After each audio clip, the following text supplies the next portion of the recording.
नमस्कार, मैं हूं आलोक पाठक और आप देख रहे हैं खबर दस्तक। बिहार में पहले दौर के चुनाव प्रचार का आज अंतिम दिन है। आज 4 नवंबर और 4 नवंबर को एक ऐसा खुलासा हुआ है जिससे इंडिया गठबंधन को एक फायदा होता दिख रहा है। दरअसल 3 दिन पहले हमारे समोसा एक्सपर्ट एमपी, जी हाँ, समोसा एक्सपर्ट कहता हूं मैं उनको, एक बहुआयामी कलाकार हैं, गोरखपुर से माननीय सांसद है रविशंकर जी, रवि जी, उनके पीए पर के फोन पर एक बंदे ने धमकी देकर उनको बोला था कि बिहार आओगे तो तुम्हारी जान ले ली जाएगी, तुमने यादव के खिलाफ बहुत कुछ बोला है। और बताया था उस फोन करने वाले ने कि मेरा नाम फलाना यादव है, मैं भोजपुर का रहने वाला हूं। अभी ये रवि किशन जी के सचिव के पास ये फोन आया साहब, और आप समझ रहे हैं कि इस फोन के बारे में जब चर्चा होने लगी तो भारतीय जनता पार्टी के लोग लगे बोलने कि भैया इस तरह का फोन आया, अभी तो चुनाव चल रहे हैं, अगर सरकार आ गई तो कितना बड़ा जंगल राज आ जाएगा।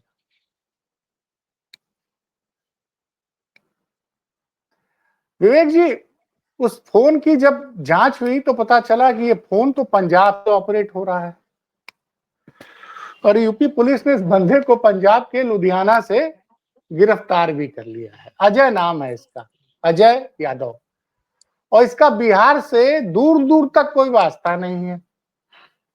इसको अब क्या समझेंगे कि ये फोन आया पंजाब से रवि किशन के पीए के पास, और तुरंत जिस तरह से एक बना दी गई छवि कि पता कि भैया बिहार में महागठबंधन की सरकार आ जाएगी तो फिर से गुंडाई चालू हो जाएगी।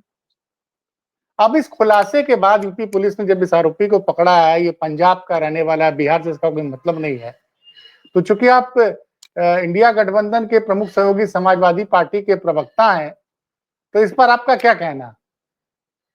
नहीं देखिए, पहले तो बहुत बहुत धन्यवाद, आपने मुझे इतने गंभीर विषय पे एक अवसर दिया। देखिए, मेरा मानना है कि चाहे किसी भी राजनीतिक दल का कोई भी जनप्रतिनिधि हो, चुनाव का समय हो, चाहे चुनाव के अलावा जो अन्य दिन होते हैं, अन्य समय जो होते हैं, लेकिन धमकी, अपराध, अपराधियों का स्थान चुनाव या राजनीति से दूर होना चाहिए। इसको लेकर के हमारे एक वरिष्ठ अधिवक्ता आदरणीय अश्विनी उपाध्याय जी ने एक पीआईएल सुप्रीम कोर्ट में भी डाल रखी है, जो कि पेंडिंग है, जिसमें कि बाकायदा इस चीज की मांग की गई है कि आपराधिक इतिहास वालों को आजीवन प्रतिबंधित किया जाए चुनाव लड़ने से, जिनके ऊपर खास करके कन्विक्शन साबित हो चुका है। चूंकि मैं एक अधिवक्ता भी हूँ और मेरा मूल व्यवसाय ही अधिवक्ता है, विधिक व्यवसाय है मेरा, तो मैं ये बात जरूर कहना चाहूंगा कि जब किसी भी तरह के इस तरह के आरोप जब सामने आते हैं, इस तरह के मामले जब चुनाव के दौरान सामने आते हैं, तो इंतजार करना चाहिए। मीडिया ट्रायल से पहले इस बात को सुनिश्चित करना चाहिए कि मीडिया ट्रायल के चक्कर में किसी एक राजनीतिक दल, किसी एक नेता, किसी एक व्यक्ति की छवि न प्रभावित हो जाए, क्योंकि आरोप लगाना आसान होता है। अब देखिए सत्यता क्या आई, जब पुलिस ने उस व्यक्ति को पकड़ा तो वो पंजाब से निकला। अब पंजाब में बैठ करके कौन उसको ये ज्ञान दे रहा था, पंजाब में बैठ करके किसने ये कृत्य कराया, ये तो पुलिस की जांच में जरूर सामने आएगा। लेकिन राजनीतिक शुचिता और राजनीतिक मर्यादा की जो महीन लकीर है, उसमें कहीं ना कहीं जब आप अपराधियों को आने देते हैं या जब उसमें सिंडिकेट वर्कआउट करता है, तो इस तरह के मामले सामने आते हैं। और इसीलिए मैं हमेशा कहता हूं कि गंभीरता से पहले पुलिस की जांच, पुलिस के तथ्य, पुलिस के प्रमाण सामने आने देने चाहिए, चाहे वो सत्ता का हो, चाहे विपक्ष का हो। किसी भी नेता की सुरक्षा से खिलवाड़ नहीं होना चाहिए। नहीं, इसमें एसपी सिटी जो है गोरखपुर के अभिनव त्यागी ने बताया है मीडिया को कि जब हमने पूछताछ की पूरा, क्योंकि ये रहने वाला पंजाब का निकला, इसका बिहार से कोई लेना देना नहीं है, और इसने बोला कि मैंने शराब के नशे में ये फोन कर दिया था, मुझसे गलती हो गई, पहली बात। दूसरी बात, इस शख्स की गिरफ्तारी रविवार को होती है लुधियाना में। अब समझिए विवेक जी, इस शख्स की गिरफ्तारी लुधियाना में रविवार के दिन होती है। कल इसको कोर्ट में प्रोड्यूस कर दिया गया, कोर्ट ने इसको जेल भेज दिया, और अब ये मीडिया में आ रहा है कि ये बंदा अजय, ये रहने वाला लुधियाना का था, इसका बिहार से कोई लेना देना। मैं वही कह रहा हूँ कि देखिए इसके पीछे कौन लोग हैं, इसके पीछे किसने ये करवाया, और सबसे बड़ी बात है उसके पास नंबर कहाँ से आया। ये सारी जांच का विषय है, जो कि पुलिस मुझे यकीनन मुझे लगता है कि बखूबी अपनी जांच में इस चीज की भी पुष्टि करेगी। क्योंकि ये कहीं ना कहीं जब आप कोर्ट के सामने, कोर्ट में चूंकि मामला आ चुका है, तो कोर्ट में ये बातें आएंगी कि सबसे बड़ी बात है कि कहीं ये साजिश का कोई हिस्सा, किसी सिंडिकेट का हिस्सा, इंडिया गठबंधन को बदनाम करने के लिए कहीं किसी ने कोई कूट रचित प्लानिंग तो नहीं कर रखी थी इस तरीके से कि भाई आप सत्ता पक्ष के किसी सांसद को धमकी दीजिए और विपक्ष के ऊपर डाल दीजिए। तो देखिए इस बात को, तो सही बात है कि इस बात की सत्यता सामने आनी चाहिए। क्योंकि हमारे राजनीतिक जो भारत की राजनीति है, इसमें इस तरीके की निम्न स्तर की राजनीतिक मंशा, निम्न स्तर की राजनीतिक मंतव्य, इनका कोई स्थान नहीं है। मुझे लगता है कि ये अगर पंजाब से ऑपरेट हो रहा है, तो पंजाब में, चूंकि पंजाब एक ऐसा प्रांत हो चुका है जहां पे कि अक्सर कोई घटना भारत में घट रही है, उसके कनेक्शन पंजाब से जुड़ जा रहे हैं, पंजाब के माफियाओं से जुड़ जा रहे हैं, पंजाब के सिंडिकेट से जुड़ जा रहे हैं। तो मुझे लगता है कि इस बात को तो वास्तव में एक अवसर भी है कि पंजाब के सिंडिकेट और नेक्सस को ध्वस्त किया जा सकता है। क्योंकि इससे ना सत्ता को लाभ है, ना विपक्ष को लाभ है। सबसे बड़ी बात है कि दो वर्गों को लड़ा करके आपस में कौन अपनी राजनीतिक रोटियां सेकना चाह रहा है, इसका खुलासा होना बहुत जरूरी है। नहीं, दूसरा एक घटना और भी हुई है। दुलार चंद यादव की मोकामा में बेरहमी से जान ले ली गई, और उस मामले में कुछ लोग, आप तो वकील भी है, कि आरोप लगा था, एफआईआर, नामजद एफआईआर अनंत सिंह पर है, और उनको रिमांड पे नहीं लिया गया, उनको सीधे जेल भेज दिया गया, उनसे कोई पूछताछ नहीं की। पहली बात। दूसरी बात, एक फोटो आज वायरल हुई है जिसमें अनंत सिंह को गिरफ्तार करके पुलिस ले जा रही है, और अनंत सिंह का झोला एक पुलिस अधिकारी उठा के चल रहा है। ये बड़ी दुखद और विडंबना की बात है। देखिए इसी बात को लेकर के मैं कहता हूं कि हमारे जो वरिष्ठ अधिवक्ता हैं सुप्रीम कोर्ट के, उनकी जो पीआईएल है उसमें जो मांग की गई है, वो इसी से संबंधित है कि जो वास्तव में जो कन्विक्शन है, जिनके ऊपर मुकदमे साबित हो चुके हैं, जिनको कोर्ट द्वारा सजा सुनाई जा चुकी है, निचली अदालत से चाहे हाई कोर्ट से, भले सुप्रीम कोर्ट ने स्टे, लेकिन ऐसे लोगों को राजनीति में आने से प्रतिबंधित करना बहुत आवश्यक है। ये लोग अपने सत्ता के, ये लोग अपने प्रभाव पे, ये लोग अपनी कहीं ना कहीं बंदूक के दम पे, ये अपने कहीं ना कहीं अपनी गुंडागर्दी के दम पे जनता को प्रभावित करने का प्रयास करते हैं। ये भगवान बन के बैठे, कहीं कुछ लोग इनको पूजते हैं, इनको ऐसे, इनकी छवि को प्रस्तुत ऐसे किया जाता है कि they are the king of their local area circle और लोकल एरियाज। तो मुझे लगता है कि बहुत आवश्यक है कि इस तरह की पीआईएल को इंटरटेन कर किया जाए। भारत का इतिहास और भारत का वर्तमान भारत के भविष्य को प्रभावित कर रहा है। राजनीतिक शुचिता समाप्त हो रही है। अपराधी खुद आ रहे हैं राजनीति में, वो अपने मुकदमे वापस ले लेते हैं जब वो किसी अच्छे पद पे आ जाते हैं। तो मुझे लगता है कि इस तरीके के मामलों को समझना होगा कि 3 साल तक के या बिलो 7 इयर्स के जो कम से कम करप्शन के एलिगेशन है, भ्रष्टाचार के आरोप है, चाहे किसी अन्य मामलों में जो सिविल नेचर के केसेस हैं, उनमें तो आप अपने आरोप वापस ले रहे हैं, ठीक है। लेकिन जहां बात हत्या की आती है, जहां बात गंभीर अपराधों की आती है, जिसमें कन्विक्शन मोर देन 7 इयर्स है, उन अपराधों में मेरा मानना है कि बिना सुप्रीम कोर्ट या हाई कोर्ट के ट्रायल के, बिना उनके जजमेंट के, बिना उनके कंसेंट के कोई भी मुकदमे वापस नहीं होने चाहिए। और अगर इतने गंभीर आरोपों में लोग मुकदमे वापस लेने लगे तो हर अपराधी चुनाव क्यों नहीं लड़ेगा? आप बताइए, भारत की राजनीतिक शुचिता क्यों नहीं खराब नहीं, होगी? सवाल मेरा क्योंकि अपराधी दूसरा को, था सर।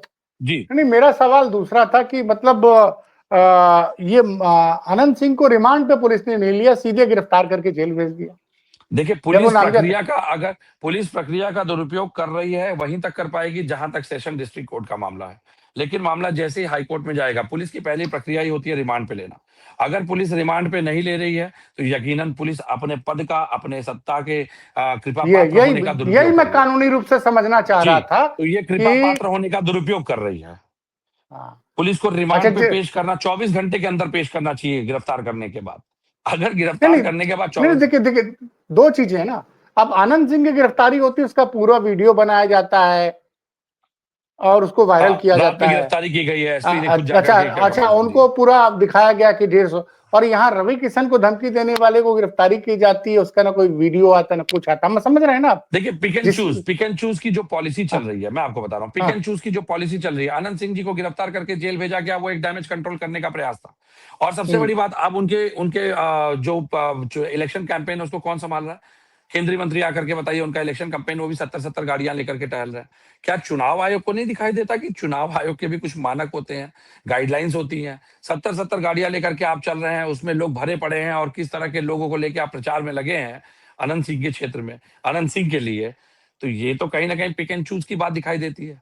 कि भाई मुझे लगता है कि बिहार के चुनाव हैं तो बिहार के चुनाव में जो बिहार का कैंडिडेट है या जो वहां का माफिया उसको प्रिविलेज दे रहे हैं, और जहां लोग प्रचार करने आ रहे हैं तो भाई ठीक है, उनको अगर किसी भी तरीके का उनके लिए खतरा पैदा हो रहा है तो उनके लिए कोई गंभीरता नहीं है। तो ये मुझे लगता है ये पुलिस की सिस्टम की नाकामी है। सिस्टम को इस बात को सही तरीके से समझना होगा कि अपराधी अपराधी होता है और आरोप साबित होने तक कोई भी अपराधी नहीं होता है।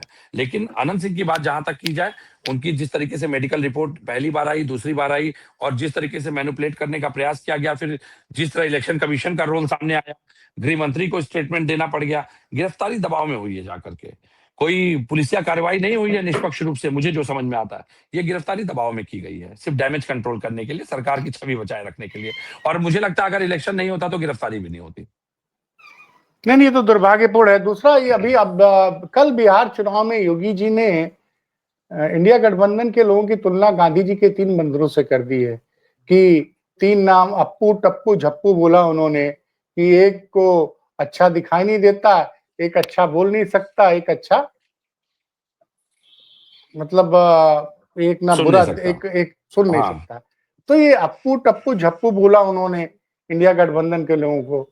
उसके देखिए बाद में व्यक्ति, जब, हाँ बताइए, किसी उसके व्यक्ति बाद का बौद्धिक, आपके अध्यक्ष जी ने बंदर से किसी की तुलना कर दी। वो किसको नहीं बंदर नहीं, मैं कहना बता चाह रहा रहे हूँ, थे? मैं बता रहा हूँ, अध्यक्ष जी, चूंकि देखिए हमारे अध्यक्ष जी जो शब्दों में होता है वही उनके, जो हृदय में होता है वही उनके शब्दों में होता है। वो ना किसी पे सामने से कभी कटाक्ष करते हैं, ना किसी को अपमानित करने का प्रयास करते हैं। हम लोग मुद्दों पे बात करते हैं, और किसी व्यक्ति का व्यक्तिगत और बौद्धिक विकास किस स्तर का है ये तो उसकी परिपालन और पोषण या उसको जिस तरीके के संस्कार दिए गए ये उस पर निर्भर करता है। चूंकि हम सभी परिवार के लोग हैं, परिवार में किस तरीके से हमारा पालन पोषण होता है उसी के अनुसार हमारी जीवन शैली चलती है। मेरा जो मानना है, कल जो ये बात हुई है, कल मुझे लगता है कि एक संवैधानिक पद पे रहते हुए अगर इतनी निकृष्ट और इतनी हल्के तर्क उन्होंने दिए हैं, तो ये कहीं ना कहीं उस कुंठा या उस अपमान का भाव है जो दिल्ली उनको देती है। मुझे लगता है कि ये जो 3 उदाहरण दिए गए, ये 3 उदाहरण उत्तर प्रदेश के नहीं है। भाई एक इंजन है, 2 उसके पीछे 2 इंजन लगे हुए हैं, और मुझे लगता है कि दिल्ली जब बार-बार इन लोगों को इस तरीके से अपमानित करती है, तो वही कुंठा का भाव कल बाहर आ गया है उनका। वो कहीं न कहीं उनको एक मंच मिल गया जहाँ पे उन्होंने ये बात अभिव्यक्त कर दी। लेकिन वास्तविकता ये है कि एक संवैधानिक पद पे रहते हुए, गरिमा पद पे रहते हुए इतने हल्के तर्कों का प्रयोग करना, इतने हल्के शब्दों का प्रयोग करना, इनको समझना चाहिए कि ये बातें भारत में उत्तर प्रदेश और बिहार तक नहीं सीमित है। ये बातें अंतर्राष्ट्रीय पटल पे जाती हैं, लोग हँसते हैं, मज़ाक उड़ाते हैं। उसके बाद 122 सीटों पर मतदान होगा 11 नवंबर पे, और चुनाव प्रचार जो जाएगा वो अंतिम दिन उसका 9 नवंबर को होगा। तो अब आज शाम को 5 बजे तक चुनाव प्रचार का पहला चरण खत्म हो जाएगा, और इस दौरान तेजस्वी यादव ने प्रेस कॉन्फ्रेंस में बड़े-बड़े दावे किए हैं। और फिर तेजस्वी का कॉन्फिडेंस जो बता रहा है, वो ये बता रहा है कि उन्होंने पूरा होमवर्क कर लिया है। वो माई बहन सम्मान योजना के बारे में तो उन्होंने बहुत बड़ा बयान दे दिया आज पटना में।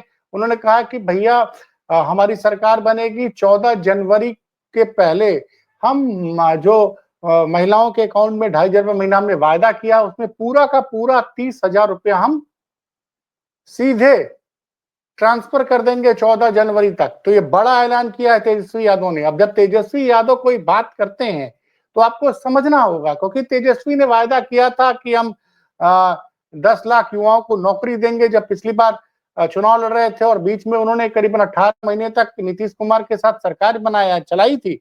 तो उस दौरान 2 से 2.5 लाख लोगों को नौकरियां दी थी। तो ये एक होता ना कि युवा नेता, ये युवा नेता जिसने डिलीवरी करने की कोशिश की थी। ठीक है, वो 18 महीने मुख्यमंत्री रहा, और आज चुनाव प्रचार के अंतिम दिन उन्होंने प्रेस कॉन्फ्रेंस में यह ऐलान कर दिया कि ये जो माई बहन सम्मान योजना है, जिसको 2,500 रुपए महीना देने का वादा आरजेडी ने और इंडिया गठबंधन ने किया है, चुनाव जीतने के बाद मकर संक्रांति, जो कि बिहार में एक बहुत बड़ा त्योहार होता है मकर संक्रांति का, खिचड़ी का, उसी दिन सारी माँ बहनें जो माई सम्मान योजना के लिए जिनका के लिए जो उनका जिनका चयन होगा, जो उस योग्यता में आती होंगी, जो माताएं बहनें, सबके अकाउंट में एक तो 30,000 रुपया। दूसरा, उन्होंने कहा कि सरकार बनते ही पहले ही महीने से जो हमारी जीविका बहना है, सबको पारिश्रमिक 30,000 रुपया महीना दिया जाएगा। तो ये जो चुनाव के पहले चरण के मतदान के पहले ये महिलाओं को लेकर जो तेजस्वी ने जो घोषणा की है, अब इसका असर देखने लायक होगा, क्योंकि सारे सर्वे बता रहे थे कि महिला वोटरों में नीतीश कुमार जी की अच्छी बढ़त है। लेकिन अब जो, चूंकि उन्होंने चुनाव के पहले 10,000 रुपया ट्रांसफर किया, भले ही वो एक इंटरेस्ट फ्री लोन का हिस्सा है, लेकिन ये ऐलान तेजस्वी का कि हमारी सरकार बनेगी, पहली बात तो उन्होंने कहा कि 14 नवंबर को हम चुनाव जीतेंगे, 18 को शपथ लेंगे और 14 जनवरी के पहले, यानी 2 महीने के अंदर ही हम, और जो सबसे बड़ा त्योहार है मकर संक्रांति का, उसी दिन माई सम्मान योजना में के तहत सारी बिहार की में जो उस योजना के अंतर्गत जितनी माताएं बहनें आएंगी, सबके अकाउंट में एक मुश्त साल भर का 30,000 रुपया ट्रांसफर कर देंगे। तो ये बड़ा ऐलान है। फिलहाल बिहार में चुनाव अब बड़े रोमांचक दौर में पहुंच गया है। इस वक्त कहना बड़ा मुश्किल है कि चुनाव कौन जीतेगा, लेकिन पिछले 3-4 दिनों से, जब से छठ के बाद से, जब से चुनाव प्रचार 1-2 दिन पानी की वजह से, तूफान की वजह से डिस्टर्ब रहा, लेकिन 1 तारीख से लेकर 4 तारीख तक का जो अब तक का मैं देख रहा हूं चुनाव प्रचार, वो उसमें इंडिया गठबंधन ने एक मजबूत बढ़त बना ली है। दूसरी तरफ एनडीए में कहीं न कहीं एनडीए के चुनाव में प्रचार में उस तरह की ताकत नहीं दिख रही है। तो फिलहाल ये थी बड़ी खबर बिहार से और बिहार चुनाव को लेकर। फिर मिलते हैं बड़ी खबर, किसी और बड़ी खबर के साथ। सवाल जो आज जो सवाल है, जो बड़ी खबर इस वक्त की आई है, जो सवाल ये हुआ कि भाई रवि किशन को गिरफ्तार करने, रवि किशन को धमकी देने वाला शख्स जब रविवार को गिरफ्तार हुआ, तो आज उसके बारे में खबरें क्यों आ रही है? रवि किशन को धमकी देने वाले का बिहार से कोई कनेक्शन नहीं है, खेसारी के खिलाफ झूठा नैरेटिव चलाया गया लगता है, या इंडिया गठबंधन के खिलाफ झूठा नैरेटिव चलाया गया। क्या है इस मुद्दे पर आपकी राय, हमें जरूर बताइएगा। मिलते हैं फिर, तब तक के लिए नमस्कार।